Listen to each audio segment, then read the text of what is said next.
Beberapa bulan kemudian saya pergi jogging. Lapangan tempat jogging di Makassar namanya lapangan Karebosi. Saya ketemu itu bapak yang bengkak-bengkak mata, yang meninggal istrinya. Dia membawa perempuan muda, putih bersih, masya Allah seksi. Saya tanya lah dia, siapa itu perempuan yang bapak temani? Dia bilang, yang baru Ustaz. Gunungkan kudaki, lautan ku seberangi, masjid kau lewati. Sudah, begitu ibu meninggal, kira-kira suami mau masuk di kubur? Bu, ada teman saya pergi haji, setia betul sama istrinya. Selama menunaikan ibadah haji, sayang betul sama istrinya. Takdir Allah, ternyata istrinya mendadak meninggalnya. Begitu istrinya meninggal, nangis bu, sampai bengkak matanya. Saya barusan lihat laki-laki yang kehilangan istri, dukanya luar biasa. Hebat juga ini bapak, betul-betul sayang sama istrinya. Apa dia bilang? Rasanya Ustadz saya tidak bisa lagi melanjutkan hidup saya. Saya bisa mendapat semua ini gara-gara prestasi istri saya. Sabar pak. Beberapa bulan kemudian saya pergi jogging. Lapangan tempat jogging di Makassar namanya lapangan Karebosi. Saya ketemu itu bapak yang bengkak-bengkak mata, yang meninggal istrinya. Dia membawa perempuan muda, putih bersih, masya Allah seksi. Saya tanya lah dia, siapa itu perempuan yang bapak temani? Dia bilang, yang baru Ustaz. Ini ibu-ibu nih, ibu buka yang muka sakaratil maut. Woi, bu, begitu kau meninggal, siapa yang nikmati rumahmu? Istri kedua. Yang kedua yang mengantar kita harta. Keluarlah mobil, keluarlah motor, keluar tikar, keluar semua cerek, semua keluar.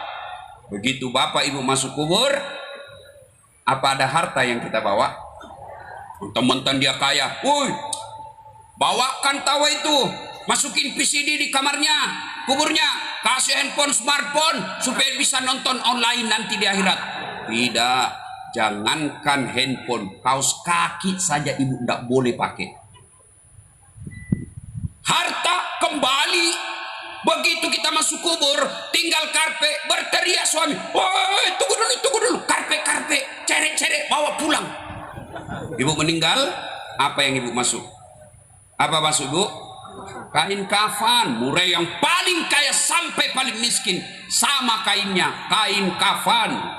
Mulai sampai kaya sampai miskin sama parfumnya. Apa? Kapur barus. Maka yang ketiga yang ikut mengantar kita apa? Amal kebaikan dan jahat. Pulanglah kita, ditemanilah amal kita. Nah, masuklah di alam kubur.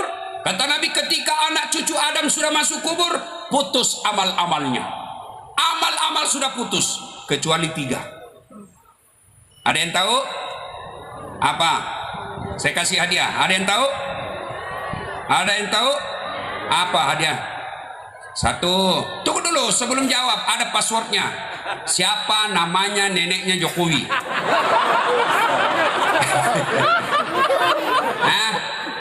Ibu lain kali kalau ditanya sembarang ibu jawab.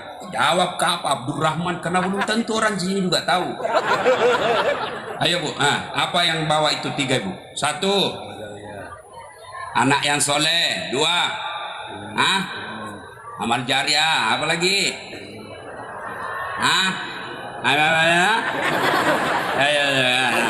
Ya betul. Hadiahnya ibu. Masih ada isinya. Ini hadiahnya ibu. Hadiah. Makasih bu. Beda uang Ustadz dengan uang Kapolsek. Ya. Ada yang tahu? Itu amal jariah namanya. Tapi amal jariah itu ada 3. Apa gerangan? 1. Kamu. Sedekah yang bermanfaat. 2. Ilmu yang bermanfaat. 3. Anak soleh.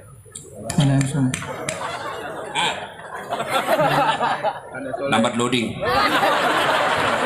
Anak yang soleh dan soleha.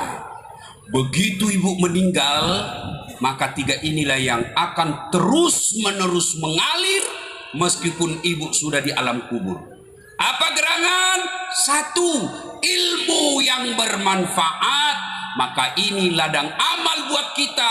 Sekarang paling gampang mencari ilmu dan menyebarkan ilmu. Tidak harus jadi ustadz, tidak harus berdiri mimbar, tidak harus menjadi mubalik. Cukup cari ilmu-ilmu di WhatsApp, cari ilmu-ilmu di medsos, sebarkan. Ibu dapat baca menurut hadis ini titik. Wah, ini manfaat. Sebarkan. 100 orang yang menerima, 2 aja yang mengamalkan itu, maka kita sudah dapat tabungan dari 2 orang itu. Jangan gosip. Kalau kita gosip, ibu-ibu cepat sekali disebarkan. Cuk. Nih, muka-muka tukang gosip semua. Kira-kira ini kalau begini ibu-ibu, kau pikir dia tidak gosip? Masih gosip dia begini. Apa? Dia tidak cerita tapi bibirnya dong. Kenapa? Palsu lipstiknya. Kenapa kau tahu? Melengket di bibirnya. Kenapa? Jilbabnya kayak umbul-umbul. Tidak serasi roknya dengan bajunya. Bahkan saya pun tadi ada yang gosip, saya lewat. Apa dia bilang? Itu yang Ustadz dari Makassar. Itu juga bajunya waktu di YouTube. Menjengkelkan. Ada lebih tidak bagus. Lama dia tunggu saya, Pak. Begitu dia lihat langsung. Oh, apa dia bilang? Ternyata kecil aja orangnya. Kau ngomong kayak bilang, gagah rupanya aslinya. Ini kecil aja orangnya. Kenapa kau sekecil? Ayo, tukang gosip, ini muka-muka semua. Jangan sebarkan gosip, karena menyebarkan gosip itu habis amal kebaikan. Lebih sebarkan amal doa, pahala-pahala. Adik-adik sekalian yang belajar agama, yuk sebarkan ilmu. Jangan ilmu yang membuat orang takut beragama. Sekarang banyak anak-anak baru belajar agama 3 bulan, rasa-rasanya hanya dia yang mau masuk surga. Kayak dia aja panitia hari kiamat. Maulid bid'ah, suramirat bid'ah, taksiyah bid'ah, tahlilan bid'ah, doa bersama bid'ah, jabat tangan selesai sholat bid'ah. Kenapa bid'ah, Dek? Karena tidak ada pada zaman Nabi. Itu tidak boleh lakukan. Sini. Kalau alasanmu tidak ada pada zaman Nabi, kau ceramah jangan pakai mic. Kenapa? Ini tidak ada pada zaman Nabi.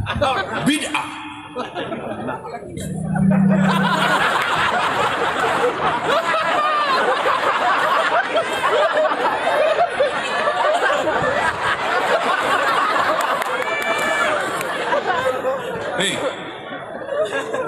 Naik haji, Nabi dari Madinah ke Mekah pakai apa? Pakai apa? Pakai onta. Berarti naik pesawat bid'ah. Kenapa? Nabi tidak pernah naik haji pakai pesawat. Maka silakan kalian naik onta. Naik onta lah kau pergi ke Jeddah, ke Mekah dari Sipiro. Kau naiklah pakai onta. 17 tahun kau tidak sampai. Ini ada baru belajar agama 3 bulan, kayak dia saja yang mau masuk surga. Jangan begitu, bos. Surga itu luas. Kalau kau tidak mau maulid, kami hargai. Silahkan kau tidak usah maulid, tapi jangan kau tuduh kami sesat. Sakit jatuh di sini. Sampai saya pun di Facebook dimaki-makinya. Apa ini Ustadz Dasat? Cerita sunnah-sunnah. Kau tidak pelihara sunnah. Kenapa kau tuduh saya tidak pelihara sunnah? Buktinya kau tidak pelihara jenggot. Ya mau diapa kalau tidak mau tumbuh? Gara-gara jenggot dia marah-marah sama saya. Beleng-beleng. Panas ibu ya. Panas. Saya membayangkan ibu ini dari jam 8. Saya aja baru 1 jam di sini sudah kayaknya basah semua ini. Pasti ini semua sudah basah keteknya nih bu.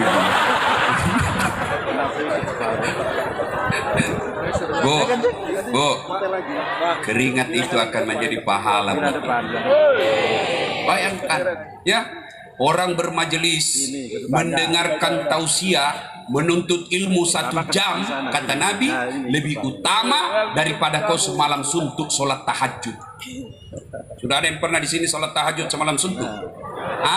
Tarawih aja 20 rakaat kau lari. Oh, lama betul nih Pak Imam. Hilang sudah motor saya. Nah, ayo. Nah, ibu bapak sekalian.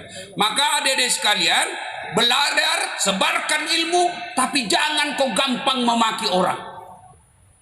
Ini baru belajar agama. Kelompok Montas Hijrah. Ngomongnya bahasa Arab setengah-setengah. Afwan. Yasakallah. Kaifa haluk ya akhi? Kullu nafsin sa'iqatul maut. Begitu dilihat cewek, ya ukhti. Sudahlah ya. Jangan kau terlalu gampang menyalahkan orang. Ya. Maka sebarkan ilmu, jangan kau menjadi penceramah yang membuat seolah-olah Islam ini sangat menakutkan.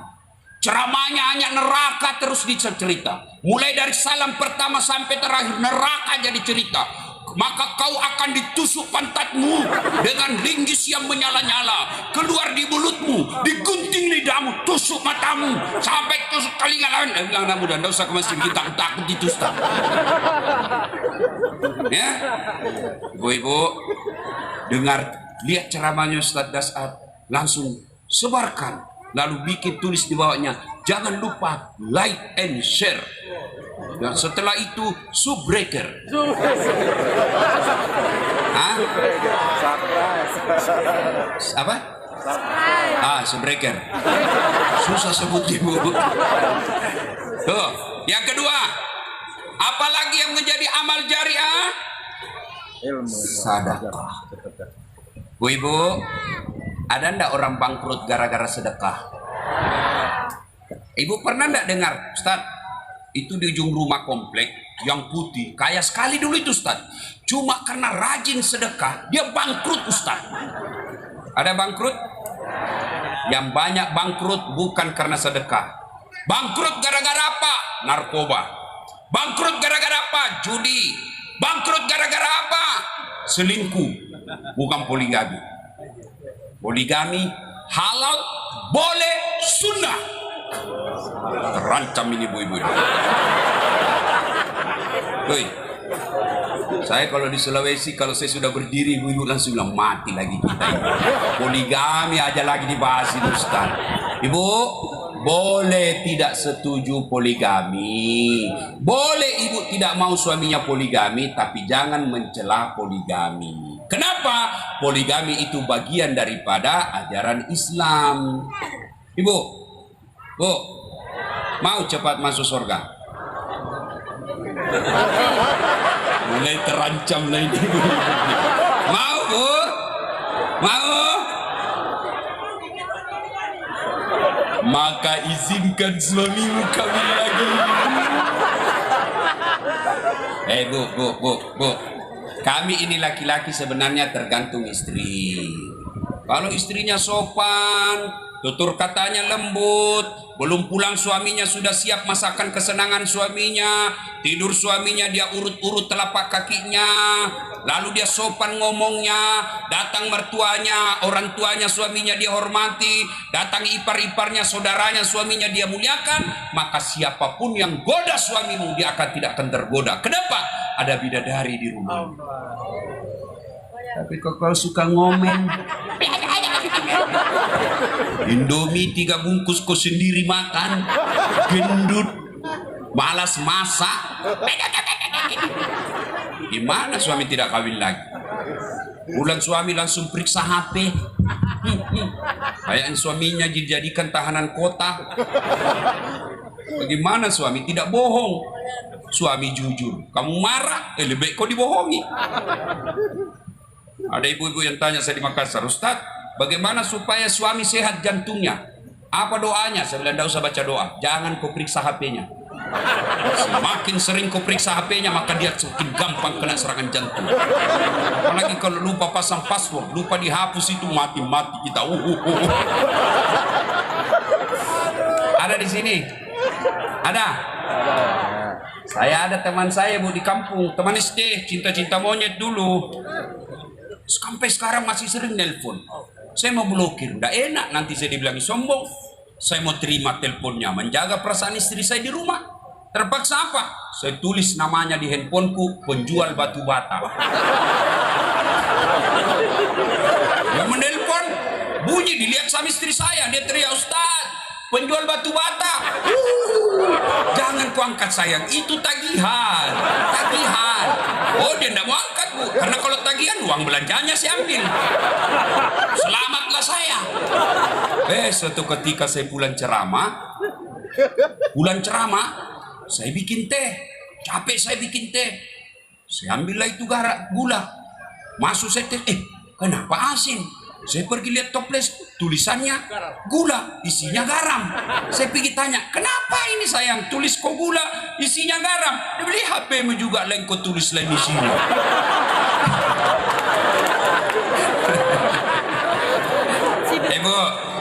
Bu, kami suami tergantung istri. Kalau istri sopan percaya, tidak mungkin suami itu berkhianat.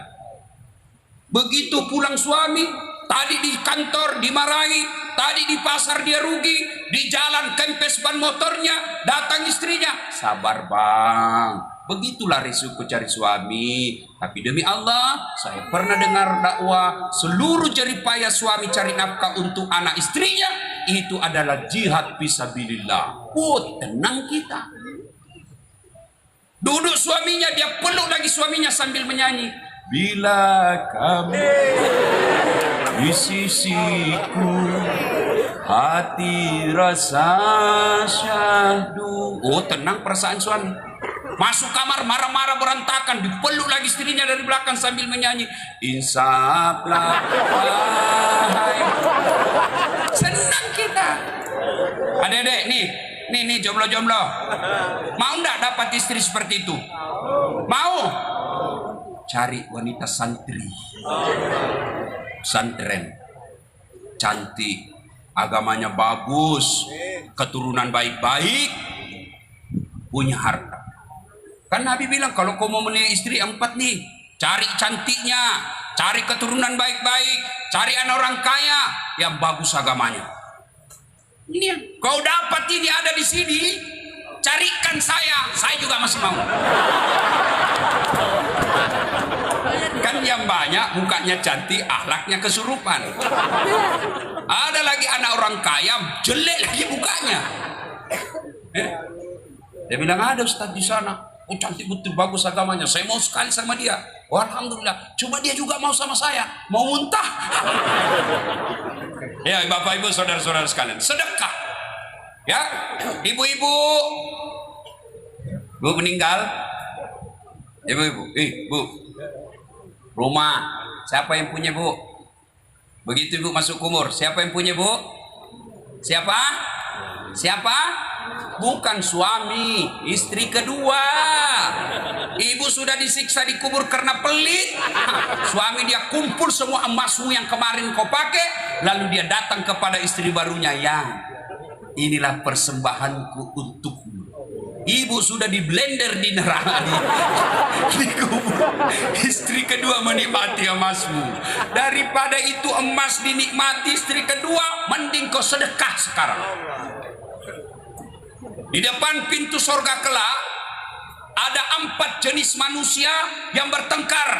Kenapa mereka bertengkar? Mereka masing-masing mau masuk ke dalam sorga nomor 1. Siapa mereka?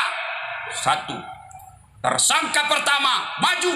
Kenapa kau merasa lebih berhak masuk ke dalam surga? Jibril, saya dulu haji mabrur.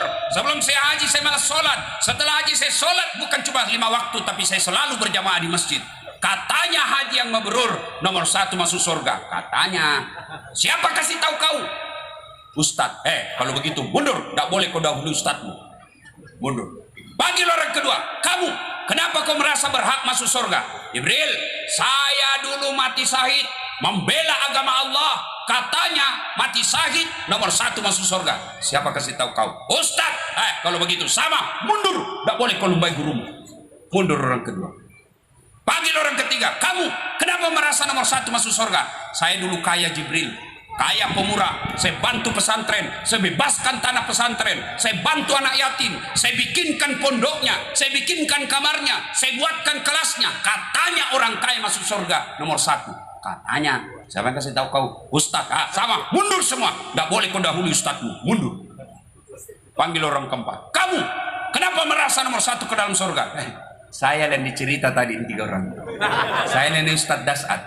Nah, kalau gitu Ustadz silakan maju. Masuklah Pak Ustadz. Jalan. Tinggal beberapa langkah masuk dalam surga, tiba-tiba di istighfar. Astagfirullah. Kata orang tiga, apa lagi? Kau sudah banyak bicara, masuk sudah kau di situ. Jibril, betul saya dakwai mereka. Betul saya nasihati mereka. Betul saya beritahukan mereka. Tapi saya jadi ustadz karena jasa-jasanya orang kaya.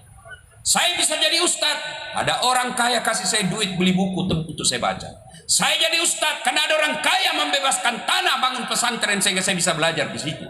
Saya jadi ustadz karena ada orang kaya bangun sekolah, bangun masjid tanpa saya berdakwah. Saya jadi ustadz, ini jasa-jasanya orang kaya. Saya malu mendahului orang kaya yang pemurah. Jibril, biarlah orang kaya dulu yang masuk ke dalam surga. Akhirnya disepakati hari itu orang kaya dulu yang masuk ke dalam surga. Orang kaya yang bagaimana? Orang kaya yang pemurah.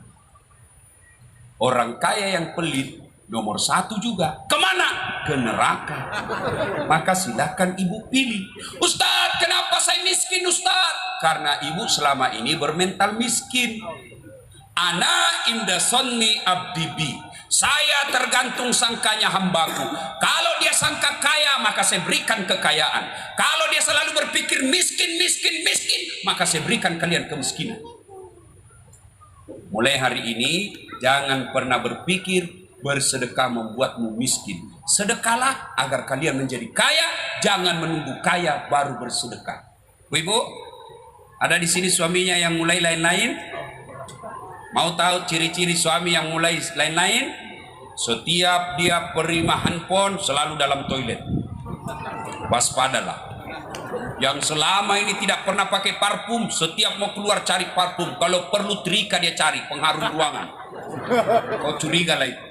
Nah, ketika suami sudah mulai lain-lain seperti itu, tidak usah galau dan cerita ke orang lain. Lebih baik ambil terapi sedekah. Tidakkah sedekah kata Nabi tolak bala? Gimana caranya Ustaz? Ibu bangunlah tengah malam sholat tahajud atau sholat hajat. Selesai sholat hajat mengadu kepada Allah. Curhat, berdoa tidak harus bahasa Arab. Saya ulang, berdoa tidak harus bahasa Arab.